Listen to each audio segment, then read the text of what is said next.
اگر آج آپ برے وقت سے گزر رہے ہیں تو ان 4 باتوں کو ہمیشہ یاد رکھنا. 4 things to remember on your hard days.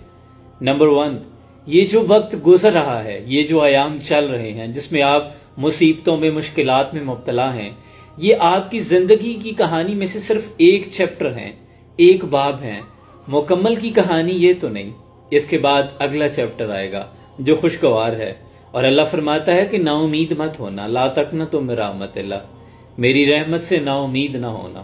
اور دوسری بات، ان چیزوں پہ فوکس کریں جن کو آپ کنٹرول کر سکتے ہیں، ان پہ اپنی انرجی صرف نہ کریں جن کو آپ ہینڈل نہیں کر سکتے، آپ ٹیکل نہیں کر سکتے. بہت سی سچویشنز ایسی ہوتی ہیں کہ انسان خود کو بے بس فیل کرتا ہے، لہٰذا ان چیزوں پہ فوکس کریں جن کو آپ کنٹرول کر سکتے ہیں. جو آپ کے کنٹرول سے باہر ہیں، ایسے حالات میں صرف اللہ پر چھوڑ دیں، کیونکہ محنت آپ کی ذمہ ہے. جتنا آپ کر سکتے ہیں وہ آپ نے کرنا ہے.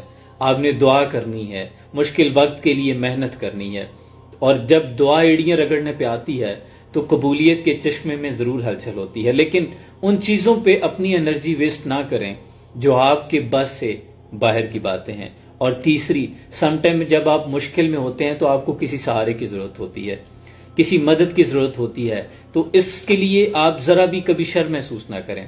کوئی آپ کو ایسا سہارا ملے یا امید نظر آتی ہے تو اسے مدد کے لیے کہیں. Don't be shy to ask for it.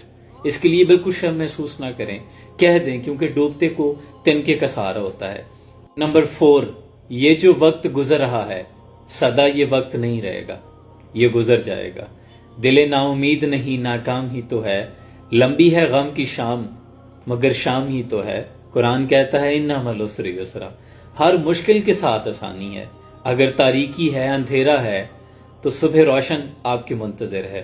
اس لیے کبھی بھی نا امید نہیں ہونا. اور میں تو کہتا ہوں کہ مشکلات، یہ دکھ، یہ تو روحانیت کی سیڑھی ہیں.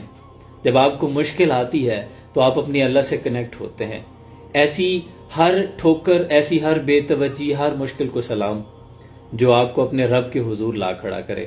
اور نبی اکرم صلی اللہ علیہ وآلہ وسلم تاجدار انبیاء خود رات کی تنہائی میں، رات کی تاریکی میں چہرہ انور خاک پر رکھ کر اللہ سے التجا کرتے ہیں، مالک تو مجھے میرے حال پہ نہ چھوڑ دینا، جو تو چاہتا ہے مجھے ان معاملات میں رکھنا.